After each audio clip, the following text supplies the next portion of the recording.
This episode is brought to you by ServiceNow, the AI platform for business transformation. AI is only as powerful as the platform it's built into. Enter ServiceNow. It puts AI to work for people, for employees, for developers, and even your customers, removing frustration and supercharging productivity. On our intelligent platform, AI isn't just a promise. It's happening today. That's why the world works with ServiceNow. To learn more, visit servicenow.com/AI for people. You're listening to Away with Words, the show about language and how we use it. I'm Grant Barrett. And I'm Martha Barnett. Ian Gordon, who lives in the UK, emailed us to ask if we know the Welsh word for children. I don't think I do. I was so excited to learn it. I didn't either, but the Welsh word for children is plant. P-L-A-N-T. Oh. How cool is that? That's a coincidence, right? Yes, that's Okay. a complete coincidence. Gotcha. The word for child is something like plentyn, and the plural for children in Welsh is plant. And in the language world, we call those kinds of words false friends, the words that look like they mean something that they really don't. Right. They look like they're etymologically related across languages, but it's just an accident. Mm-hmm. Well, sometimes they're etymologically related, but they mean different things. Aha. For example, the word fastidious in English means meticulous or really careful about detail, but it goes back to a Latin word fastidium, which means loathing or disgust. Mm-hmm. And that's reflected in the Spanish word fastidioso, which actually means annoying or irritating or tedious. And so if you see that word, you shouldn't assume that it's a positive word. But other times the words are just arbitrary. The Italian word burro, for example, meaning butter, sounds like the Spanish word and looks like the Spanish word for donkey, right? But they're not related at all. They're not related at all. Yeah, and that's a common etymological mistake when people begin to first explore how languages are connected. They find all these accidental, oh, wow, these words are spelled the same or they sound the same. Almost always, it's just an accident. There's no real history there. They're just because human mouths make the same sounds, and those sounds combinations are just likely to happen again and again. Right. So if you're learning German, you don't want to give someone a gift because that word means poison in German. And weirdly enough, it means married in Norwegian. Right, just like kind and kind. Your child might be kind, but it's just a coincidence that they're the same. Well, I'm going to share a couple more of those later in the show, and I bet a lot of our listeners have had experiences learning other languages and maybe being tripped up by something similar. Absolutely, and we're looking for the uncommon ones, too, so let us know, 877-929-9673. Email words@waywardradio.org or talk to us on Twitter @WAYWORD. Hello, you have a way with words. Good morning, Martha. Good morning. Who is this and where are you? This is Stacy Young, and I am in Eureka, California. Well, welcome. What can we do for you, Stacy? Well, I don't believe that the word B-U-R-Y is a homonym with B-E-R-R-Y. Aha. Really? Why not? Well, that's funny because I thought it would have been that I was an Air Force brat and just grew up in different regions of the United States, and it turns out that my parents don't say the word the way I do either. Uh-huh. So now I don't know if I'm just a pretentious person that, read it long before I heard it and just assumed it was pronounced Oh, Bury. that's probably it. Thanks for calling. No. All right, so you don't say B-U-R-Y to rhyme with B-E-R-R-Y. Correct. Where did you spend the most time? Midwest. Well, Okay. I mean, now I've been in California for a very long time, but 20 years, 30 growing years? up I was in the Midwest. Alabama for a year and then 4 years in Illinois. How long in California? 20, 30 years? Yeah, we could say that now. Mm-hmm. Okay. Let's just zero in on this. Most people throughout the English-speaking world do say B-U-R-Y the same as they say B-R-R-Y.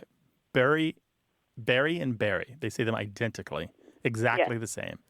However, there are a bunch of people, not many, that say B-U-R-Y differently. And there are two reasons that they might. The first reason is that it's a pronunciation spelling, which is probably what you're doing, which is they see that it's spelled differently. And so they say, yeah, that can't be right. Why would that sound like that other word? It doesn't look like the other word. U was never pronounced that way. I think I'm going to make it follow the more typical pronunciation of the U and pronounce this as bury. It's going to be bury. Like fury and jury. Yeah. Just kind of follow some other rules. And that's logical, and we do that often throughout the language. However, the reason that some other people pronounce it differently is because they still retain an ancient pronunciation from a bazillion years ago when Middle English was weird and there were a bunch of dialects and the pronunciation wasn't settled. Because what happened was the old word that meant to bury, to put something into the ground, someone or something into the ground, had one pronunciation, but it was borrowed into all these different dialects throughout what is now the United Kingdom in a lot of different ways and a lot of different spellings. What happened was one of those pronunciations stuck with us and one of those spellings stuck with us, but they don't match. So really? The pronunciation that matched the spelling didn't stick with us, and the spelling that matched the pronunciation didn't stick with us, and that's where we curious. are. Yeah. So it's just a weird quirk, and it's happened just a few times before. I think left is another one, L-E-F-T. It happened also just a few times where just through tradition, that one spelling stuck and that one pronunciation stuck, and they're two different traditions of English that just don't coincide well. It's very strange, and English is a so weird fascinating. little beastie. Yeah. Well, Stacy, I'm interested that you say B-U-R-Y as bury, and your parents say it as bury? Yeah, that was what was really the most fascinating out of this whole conversation. I was stunned to find out that they don't say it that way, because I proposed it to them as the way I proposed it to you, where I spelled it for them and said it's not a homonym, and they're like, really? Well, I find that really interesting because I will tell you that I grew up saying bury. B-U-R-Y, being Barry. But I have a very, very close friend from Baltimore who says bury and has always insisted that it's bury. And the two of us spent so much time together that, and this is someone I really admire and am close to, and I picked up that pronunciation and I've done a complete 180 on it. Just yes. I'm thrilled. I am so Just glad that you brought naturally. this up. So that is one of the pockets where the old pronunciation is retained. Is that right? So, Baltimore? Well, Baltimore? not always Baltimore, but part of Maryland, New Jersey, and eastern Pennsylvania. So these are all Oh. geographically contiguous. You know, it could be like Martha. You could have had a teacher or somebody that you respected who influenced you, or just somebody who's you just liked the way it sounded coming out of their mouth, or it just made a lot of sense to pronounce it that way. It really does. Well, you know, I was horrified when I was reading the Harry Potter books to find out that I had been pronouncing Hermione wrong until book 4. Oh, it's so common. J.K. Rowling spelled it out for us. I'm It's like, so common. what? Well, if you listen to the books on tape and Jim Dale reading, he says Rubeus Hagrid. And a lot of people are like, it's not Rubeus? What? What? Oh, no, you've totally ruined that for me now. Stacey, this has been an eventful call for you. Thank It you, has. Stacey. Call us again sometime. You're a lot of fun. Thanks. Take Have a good care. one. All right. Bye. Bye-bye. Bye. Bye.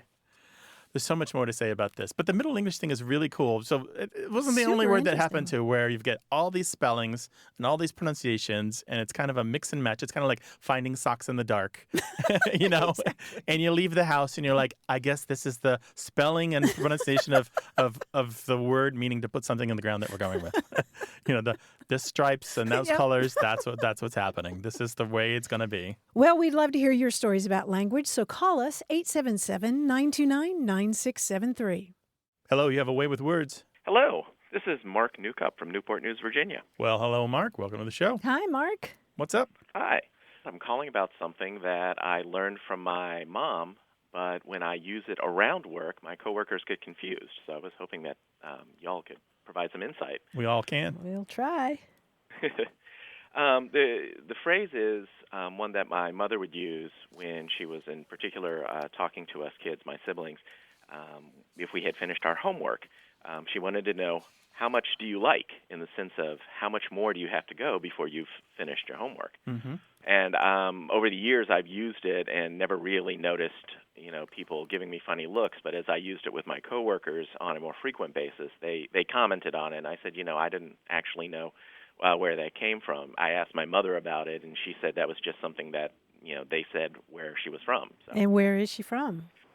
She's from a small farming community called Fancy Farm in western Kentucky. Oh, yeah, love Fancy it. Farm, where Fancy the big Farm. picnic is every year, right? Exactly. That large picnic also is a family reunion for her side of the family. How interesting. Mark, did you know I grew up in Kentucky? I did not know that. I did, and you're taking me back to 4th grade. My teacher, Letitia Sinton, who seemed so tall to me at the time. I guess she wasn't, but she seemed so tall, and she had this flaming red hair down to her shoulders.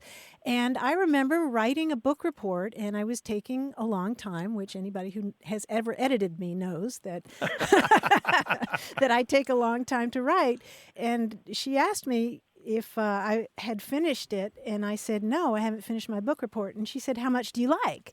And I thought, well, I kind of liked the book, but I was completely confused.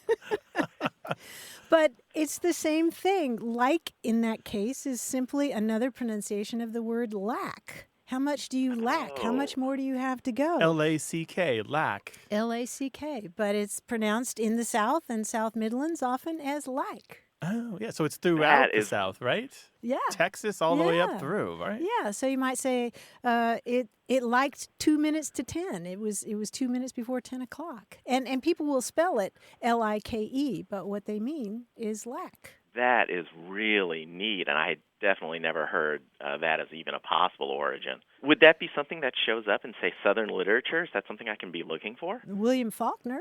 Oh, excellent. Yeah. So you're keeping good company on that one. Mm-hmm. Although I've got to say, in the workplace, if folks aren't getting it, you might want to switch it up and just say lack instead of like. I think I may do that and see what happens. Although they're still likely to give you the side eye. Well, yeah. Mark, thank you so much for calling. We appreciate it. And give us another call sometime, all right? I will. Thank you very much. Take care. I appreciate it. Bye-bye. Take care. Call us with your language question, 877-929-9673. Or if you have a story to tell us, email it to us, words@waywardradio.org.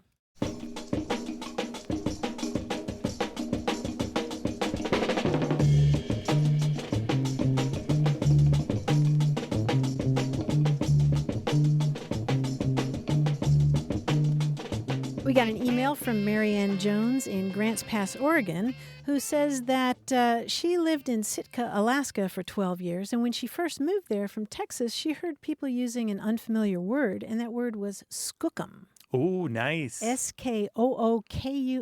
Do you know this word, Grant? I do know it, but only because there's a very weird subreddit that I come across. Yes. No, what? Very, a Skookum subreddit? A very odd...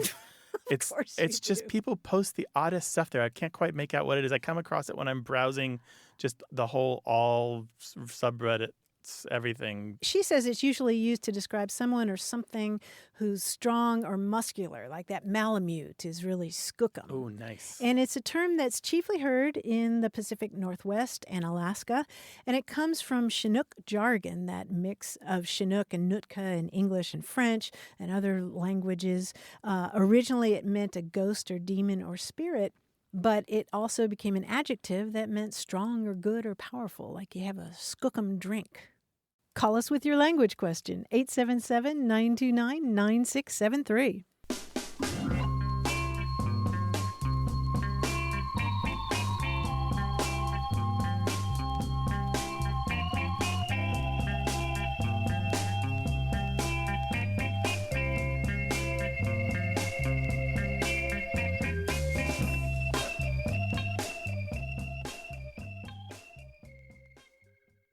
You're listening to A Way with Words, the show about language and how we use it. I'm Martha Barnett. And I'm Grant Barrett, and we're joined by our quiz guy, John Chinesky. Hi, John. Hi, Grant. Hi, Martha. Hello. Any word fan worth their salt, probably when they were growing up, one of the first things they began to wonder about was why we say o'clock, as in 10 o'clock, right? And they probably looked that up, and you find out that o'clock is short for of the clock.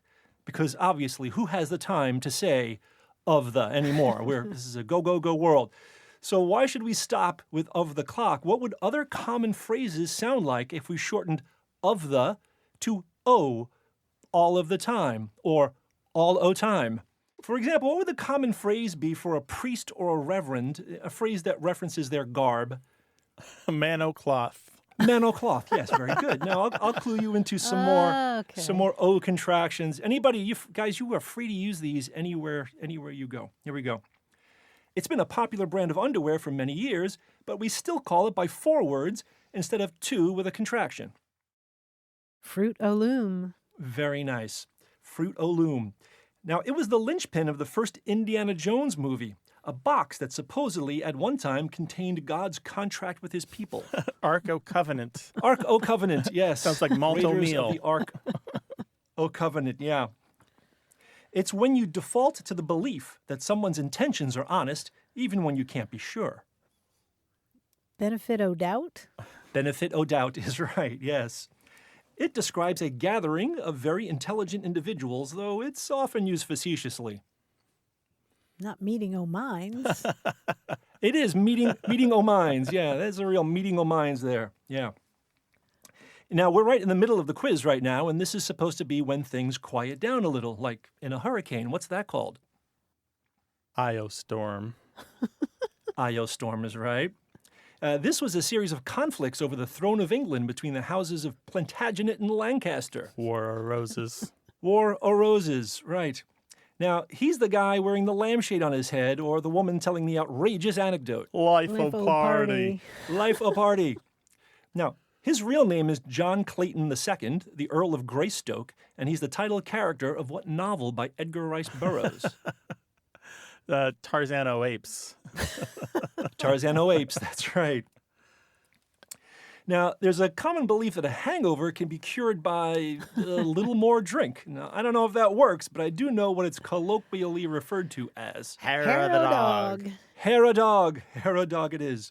Now, finally, the quiz is over, and we've come to the last question, just like when your train pulls into the last station and the conductor tells everyone to get out.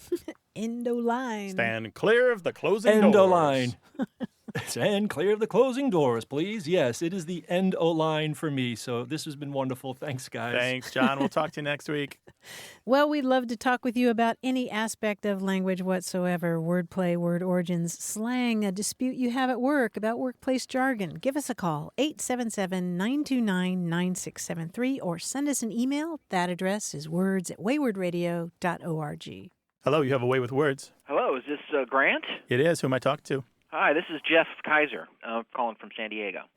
I was calling because as I'm getting towards closer to retirement age, I'm a 56 now, but I had raised a few eyebrows when I mentioned that I might be interested in researching how to do some fictional writing with the end goal of being, doing some novel or something along those lines.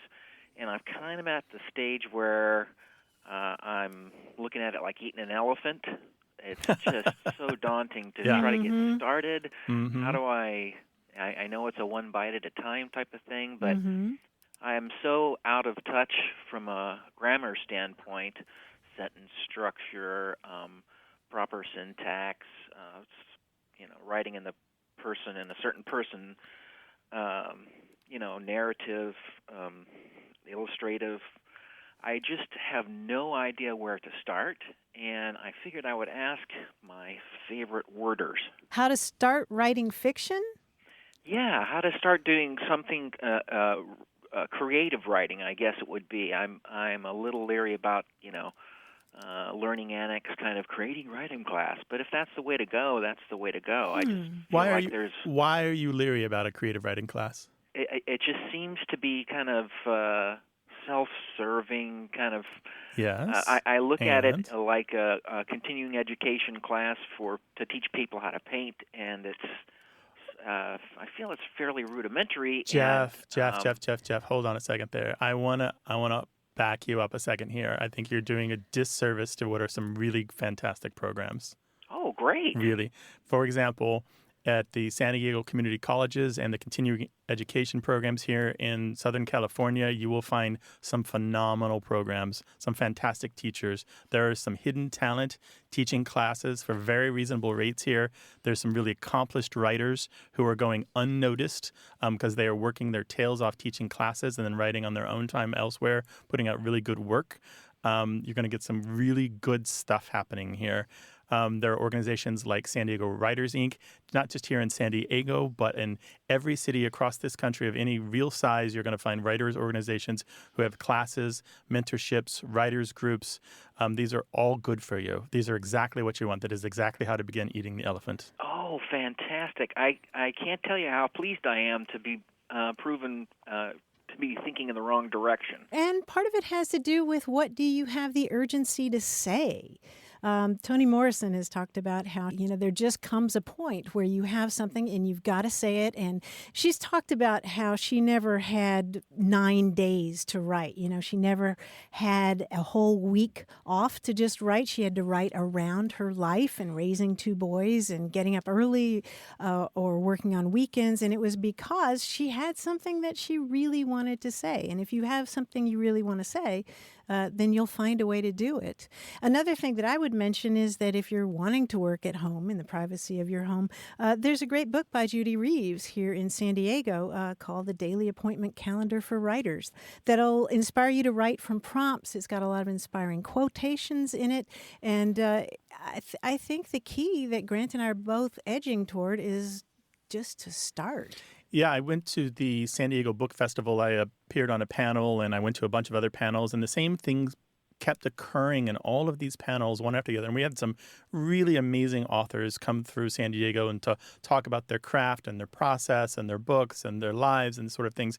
And Martha hit one of the really important ones. First, start.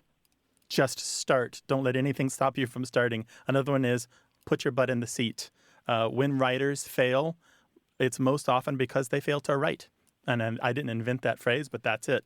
And another one is writing classes short circuit a lot of trial and error. One of the best things I heard from a couple different writers was not just writing classes for fiction, but screenwriting classes, even if you don't want to become a screenwriter, because they teach you plot and narrative arcs. They talk about getting to the point really quickly so that you can keep your readers engaged. And you can use those same lessons for screenwriting in larger volumes that might be more traditional fiction and might be more literary.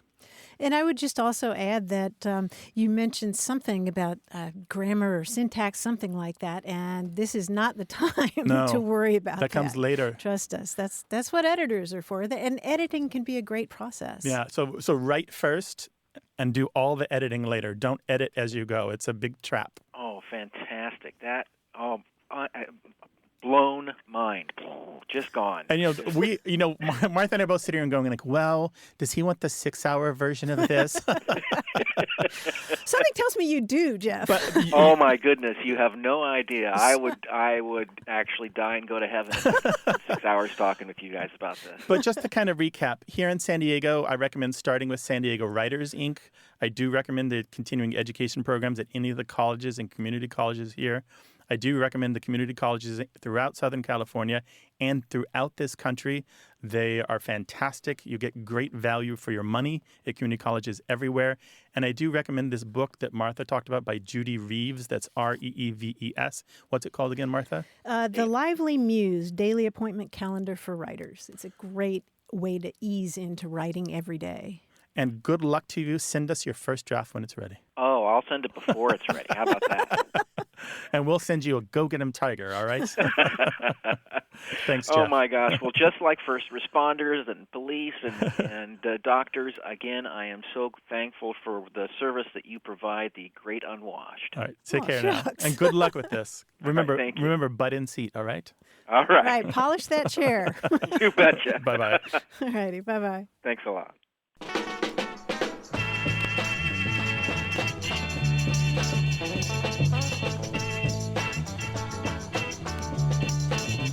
We heard from Ray Hansen, who's a nurse in a cardiac intervention lab in Baltimore, and she says everyone in her unit, from the attending docs to the nurses to the radiation technologists, refers to the esophagus as the goose. And she was wondering, is this just in our unit or is this a common thing? And she said it's so common where she works in this lab that they have a big sign on the wall that says, "Respect the goose." And it has an image of a Canadian goose because when you're doing heart surgery, you want to be careful not to damage the esophagus or the goose. And she wondered if it was just unique to them. But no, it's a common term in surgery to talk about the goose as the esophagus. And some physicians talk about, if you swallow something and it gets caught in your esophagus, it's chicken in the goose. Oh, interesting. That's fantastic. Is it about the shape or? I don't know if it's about the shape or if it's about the esophagus. I don't know. Maybe other people can tell us.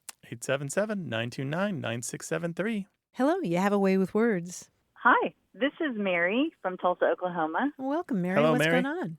I'm calling because I grew up here in Tulsa in Midtown, and 4 older brothers and I enjoyed riding bikes. We have a big bike culture in our neighborhood, and older kids and younger kids would we would pump each other. So if you had someone riding on your handlebars, or if you turned over your seat and just stood up on the pedals and gave them a ride, we called it pumping. When I went to college, I went to Colorado College in Colorado Springs, and I actually majored in English.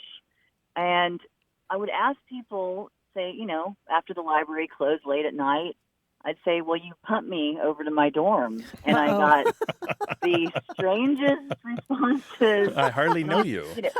And we could conjugate the verb. I'd say, "Just give me a little pumping, just it'll only take a minute." This gets better and better, Mary. And the school was small enough, usually, about 2,000 people were there. And I knew everybody else from Oklahoma. There were about a handful of us. 2 people from Tulsa knew exactly what I was saying. And they said, "Oh, sure, hop on."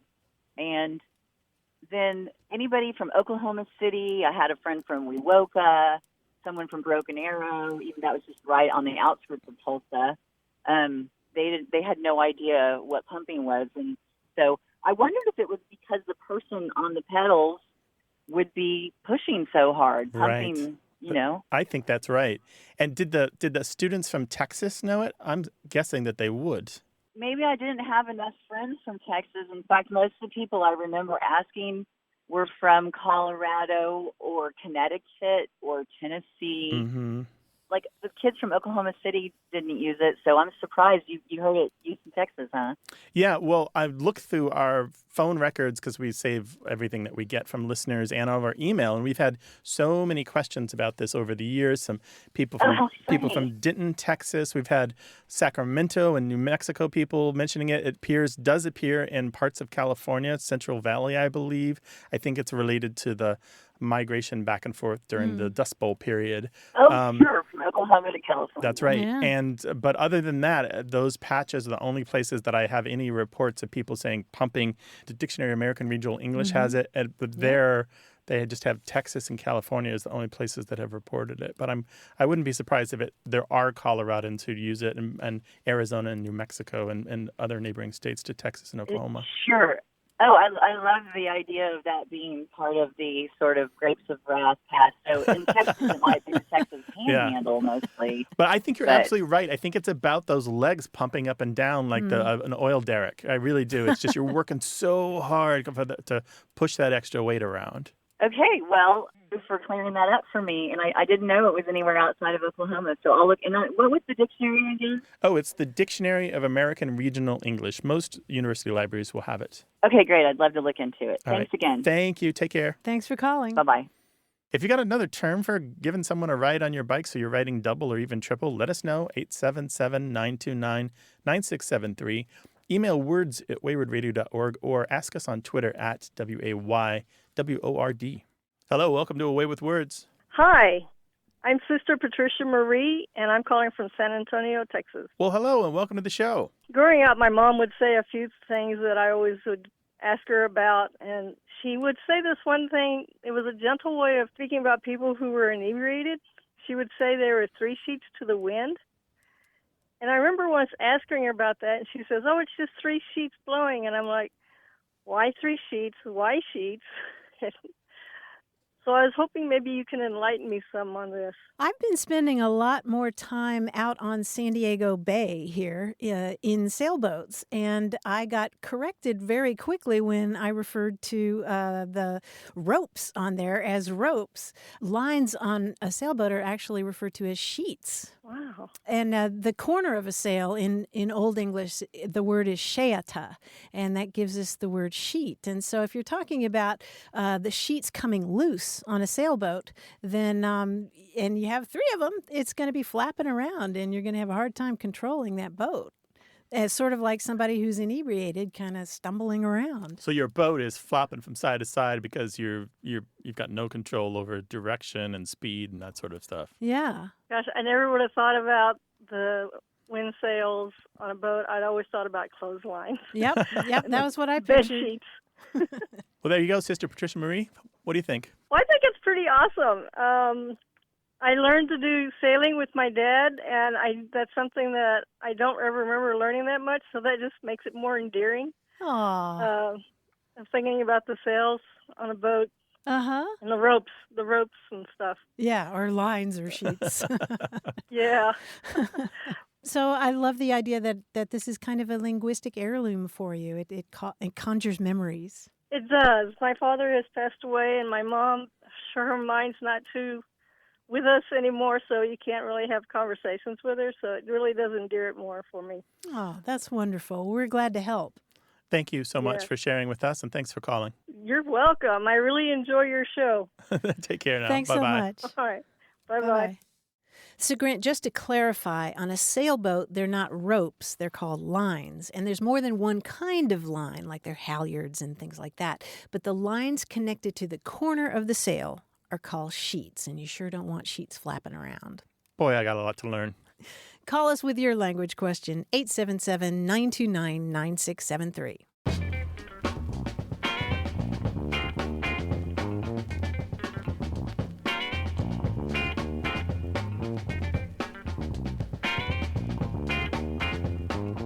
I was always puzzled by the French word for now. It never made sense to me. No? Mm-hmm. Why?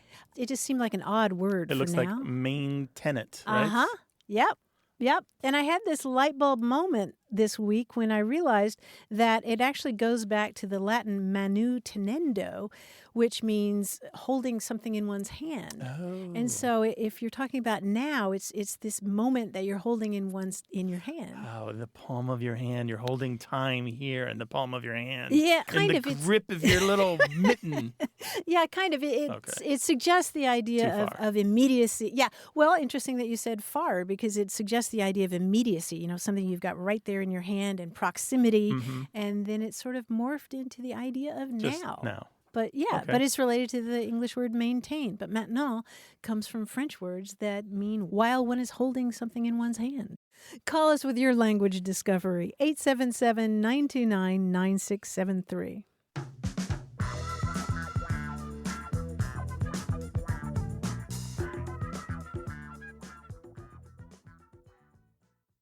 You're listening to Away with Words, this show about language and how we use it. I'm Grant Barrett. And I'm Martha Barnett. A while back, we got a call from Dennis in New Smyrna Beach, Florida, who was asking about a word that he couldn't remember, and it was a word for the interval between the end of something, like an event or a person's life, and the death of the last person who has a meaningful memory of it. And Grant, we had some interesting discussion about it, but we didn't really give him a good answer. No, we danced around it, came up with some stuff, but didn't quite zero in on it. Mm-hmm. However, I think we can answer that question now, thanks to Anthony Taubman, who listens to us in Geneva, Switzerland. He wrote us with an answer that I think is the right one, and it also sent me down this really cool etymological path that I think you'll enjoy. Anthony says the word that this caller is looking for is the Latin word saeculum, S-A-E-C-U-L-U-M, which in English is pronounced seculum. It's traditionally understood to refer to the period from an event occurring to the death of the last person alive at the time of that event. And the earliest record that we have of this kind of thing is with the ancient Etruscans, and the Romans later picked it up. But the ancient Etruscans would make a sacrifice to the gods at the beginning of what they considered a seculum, and this offering to the gods was made on behalf of everybody at that time. And when all those people died, supposedly, in their tradition, the gods sent a sign that the cycle was over and a new sacrifice had to be offered. So a seculum is a length of time that embraces even the longest life. Now you're probably thinking, that sounds a lot like an English word, seculum and secular. Mm-hmm. And these are related. Secular in English, meaning worldly, comes from the Latin saecularis, which means pertaining to a generation or age, and otherwise worldly as opposed to the eternal notion of the church. This word secular in English also means existing or continuing through the ages or centuries. I didn't realize until I started digging on this that economists will talk about secular inflation, and that's inflation over a very long period of time.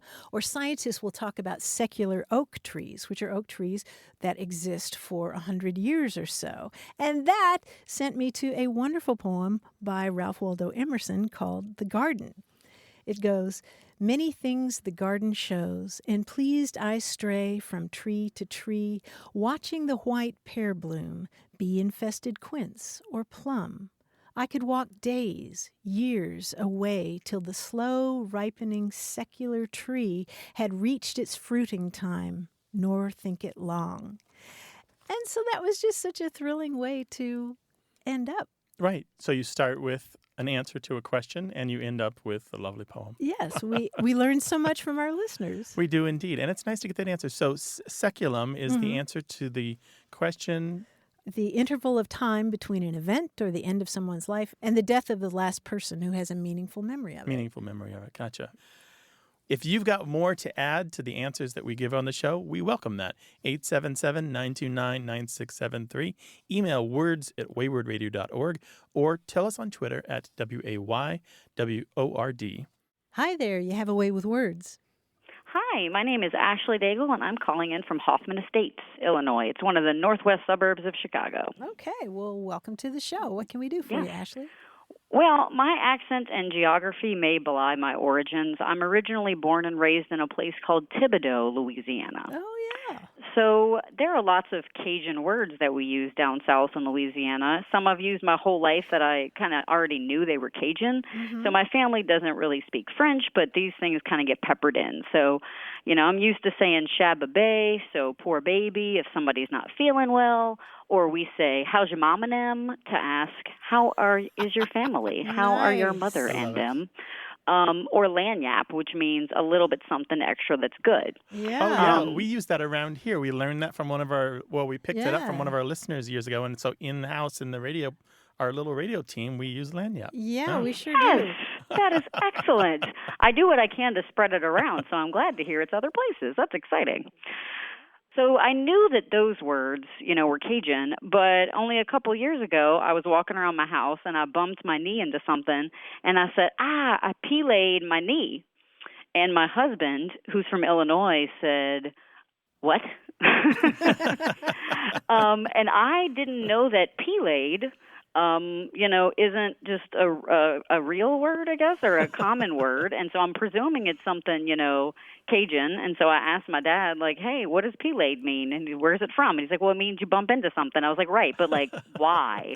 And I couldn't figure out a spelling. I don't speak French, so I couldn't find anything trying to do some research on my own. So I'm interested in that word specifically.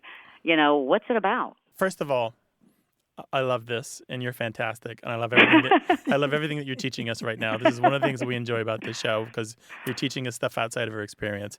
The other thing is, I speak a little bit of French, but not this French, and so I love adding on the different dialects of French to what I already know about mainstream kind of Frenchy French from Europe. So, cool. Piler in French means to grind, Piler, and so you might grind, say, garlic, or you might grind nuts or something like that. And so you kind of ground your toe against a piece of furniture, right? Yeah. But I want to refer you to a dictionary, which you are going to love, and you can give as a gift to your spouse, and he will understand you better. And it is called the Dictionary of Louisiana French. It's edited by folks with the last name of Valdman, Valdman, and Rottet, Rottet.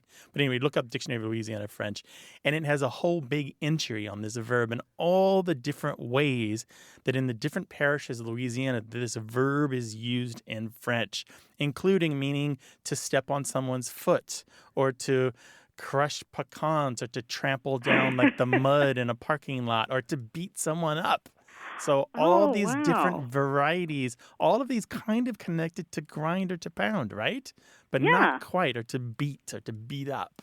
So anyway, it literally has one here, piler sur le pied de quelqu'un, to step on someone's foot, which I think is very close to what you're talking about. Oh, it's real. That's so exciting. Yeah, right? And they indexed them according to the parish that they picked them up in, where they found them when they were doing their field work. Oh, that's exciting. Yeah, that's really great. Yeah, Thank you right? for sharing that resource. Yeah, so I think you're going to love this book. I think it's going to have a ton of answers to you. It's going to make you have a perfect marriage. Oh, wonderful. And that's such a super cool word. I mean, it almost substitutes for a curse word. Right. You know, oh, I laid my knee. Well, Absolutely. I like how easily that could be borrowed into English without even a second thought.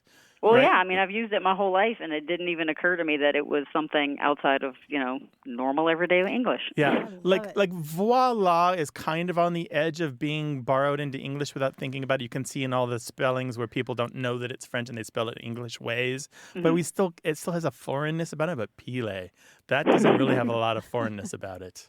Definitely. Well, cool, Ashley. I got to tell you, I have instructions for you, which is to call us again with this stuff because I want more of it from an insider, and you are that. Absolutely, will do. All right, and let us know if this improves your marriage, Jenny. All right, definitely. Thank you so much. Take care. Bye, Ashley. Bye-bye. All right, bye-bye.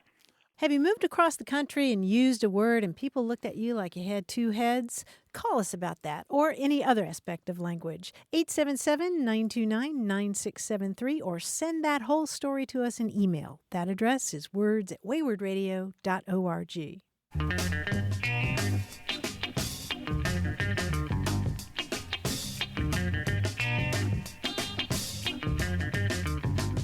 Fred DeRosa from Ottawa, Canada, sent us another linguistic false friend. The French word for enamel looks just like the English word for email, only it has an accent on the E. Right. It's got the acute accent on the E, right? Uh-huh. Yeah. That's one of the reasons why they didn't really borrow email to refer to digital mail because of that confusion, and they use courriel or le mail or other things instead. Yeah. Beware the linguistic false friends. 877-929-9673. Hello there. You have a way with words. Hi, this is John from Orlando. How are you? Hi, John. Doing well. What's going on in Orlando?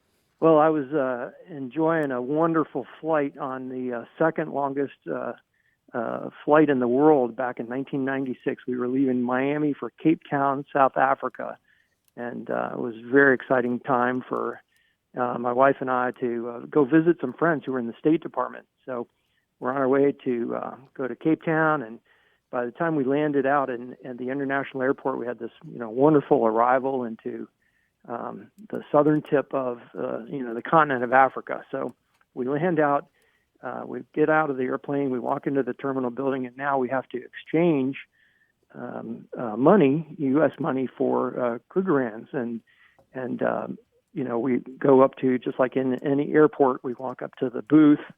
And the gentleman was waiting on a person in front of us.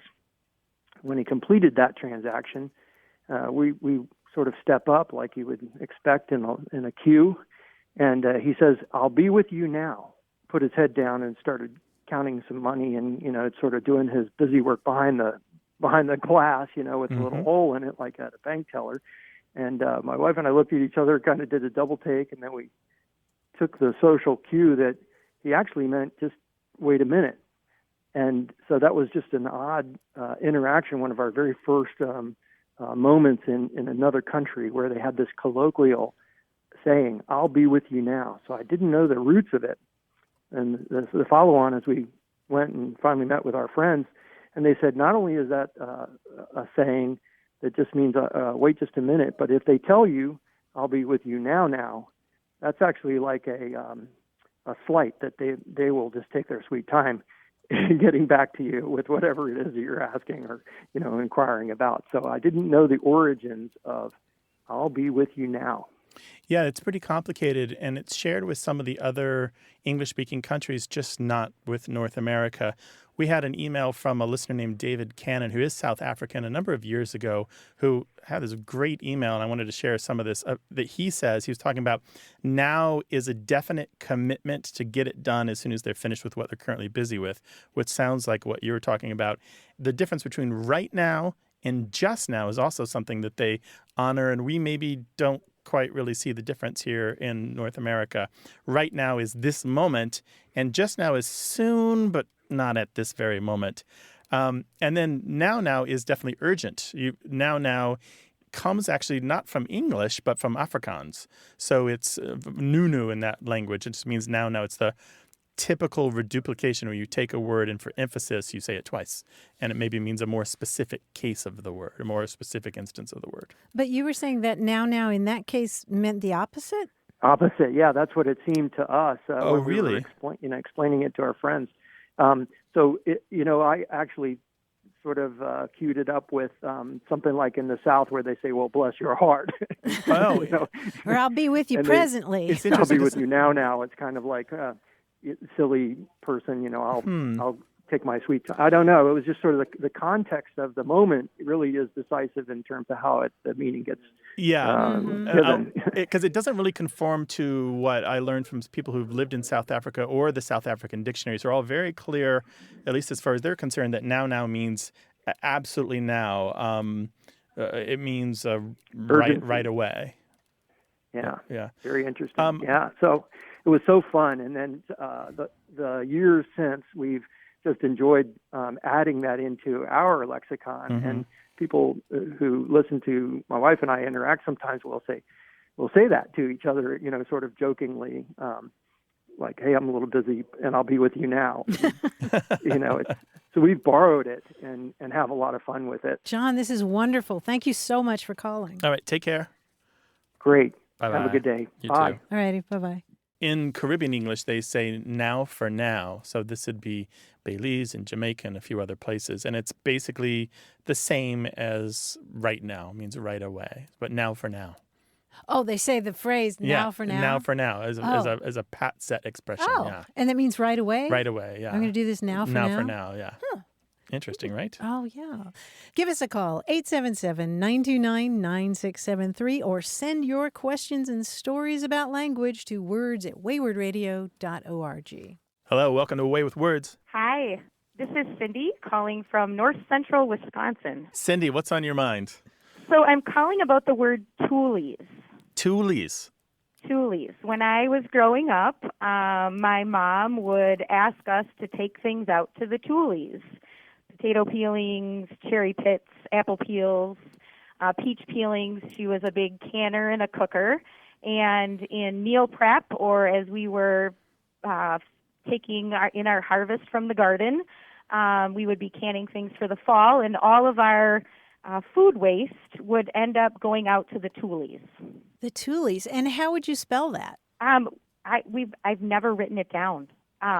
We just talked about the toolies. I think it might be Tulies. So just to be clear here, the toolies are what? At my house where I grew up, it would have been the south corner of our yard where the wild plum trees grew. And it's where we would throw our food waste. I think now it would be called a compost pile. Sure. Okay. Cindy, I have to ask, did anybody in your family have any contact with the West, say California or the Southwest? Or the Pacific Coast or Alaska? No. German heritage from my grandmother, and my grandmother used the word as well. Did anybody serve in the military in California? No. Huh. Well, the reason we're asking is because there is the word tule, T-U-L-E, which is used largely in California and the Southwest. If you're talking about out in the tules, you're talking about out in the wilderness. And it comes from a word from Mexican Spanish that means the bulrushes or the sticks, the marsh. And so it's like out in the sticks. It's plants that grow in the sticks. And that's the only thing I can think of, a remote part of your backyard that is similar to that. But maybe it's some other origin. I don't know. Unless your mom picked it up from a movie or a book. It's possible. Yeah, I'm not sure. But I just know that my grandmother used it. Oh, she did? And then my mom used it. And I'm trying to carry on the Thule tradition with my girls. When we look at where this is used, I see Canada, Western Canada, Alaska. I see Texas is about as far east as it gets. Oregon, California, New Mexico, Arizona, throughout California, very California. It just does not make it typically as far east as Wisconsin. Wow. That's very interesting. But anyway, Very unique. but it sounds so much like the toolies that we use out here. It's got to be the same thing. Yeah, it means like the most remote corner of your yard where you're never going to go is what, I mean, that's what we understood. So we'd, pick whose ever shoes that were bigger than yours were sitting by the back door and march out there and dump out the potato peelings. That's what we would, in the middle of winter, it didn't matter. Uh-huh. Well, I love that you're passing on the toolie tradition to your kids. Thanks. So keep up the good work there. And Thanks for your call, I'm too, very curious to know if anybody else farther east than Texas uses this word. Yeah, and didn't pick it up in the West. Yeah. Cool. Sandy, thank you for calling. Thank you very much. We love your show. All right. Bye-bye. Thanks for listening. Bye-bye. Bye-bye. Take care. Well, whether you're here in California or out in the Toolie somewhere else, give us a call, 877-929-9673. Thanks to senior producer Stephanie Levine, director Colin Tedeschi, editor Tim Felton, and production assistant Tamar Wittenberg. You can send us a message, subscribe to the podcast, get the newsletter, or catch up on hundreds of past episodes at waywardradio.org. Our toll-free line is always open in the U.S. and Canada, 877-929-9673. Or send us your thoughts to words@waywardradio.org. A Way with Words is an independent production of Wayward Inc., a nonprofit supported by listeners and organizations who are changing the way the world talks about language. We're coming to you from the Recording Arts Center at Studio West in San Diego, California. Thanks for listening. I'm Grant Barrett. And I'm Martha Barnett. Until next time, goodbye. Bye.